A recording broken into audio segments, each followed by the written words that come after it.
మీరు ఎవరి పంచన ఉన్నారు రేవంత్ రెడ్డి? ఎవరి పంచన ఉన్నారు? మీకు ఓటేసిన ఈ బహుజనులు, దళితులు, మైనారిటీలు, క్రైస్తవులు, లేకపోతే పేద బీసీలు వీళ్ళ వైపు ఉన్నారా? లేకపోతే మీరు దాడి చేస్తున్న బీజేపీ, ఆర్ఎస్ఎస్ గుండాల వైపు ఉన్నారా? మీరు ఇవాళ తెలంగాణ పిల్లలకు సమాధానం చెప్పాలి. మీరు ఇవాళ మీ పోలీసులు ఎవరి కోసం ఉన్నారు? మా కోసం ఉన్నారా? వాళ్ళ కోసం ఉన్నారా? వాళ్లను మా నుంచి కాపాడుతున్నట్టుగా మీ పోలీసు వాళ్ళు మాట్లాడుతూ ఉన్నారు. ఎక్కడ పోయిందండి మీ డీజీపీ? ఎక్కడ పోయింది మీ హోంమంత్రి? మీరే హోంమంత్రి రాష్ట్రానికి. మీరు ఎందుకు రాలేదు? మరి జనవాడ రావాలి. మీకు దమ్ముంటే జనవాడకు వచ్చి చెప్పాలి ప్రజలకందరికి ఆన్సర్. ఎక్కడ పోయింది మరి మీ హోంమంత్రి? ఎక్కడ పోయింది? లేడు. మీరే హోంమంత్రి వచ్చి చెప్పండి. మీ డీజీపీ ఎందుకు వస్తలేడు ఇక్కడికి? మీ కమిషనర్ ఎందుకు వస్తలేడు?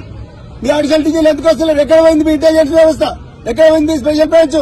ఇంత గడబడి జరుగుతుంటే మహిళలను చూడకుండా కొడుతున్నారు. ఇవాళ వాళ్ళ ఊరికి కూడా వాళ్ళు పోలేని పరిస్థితి.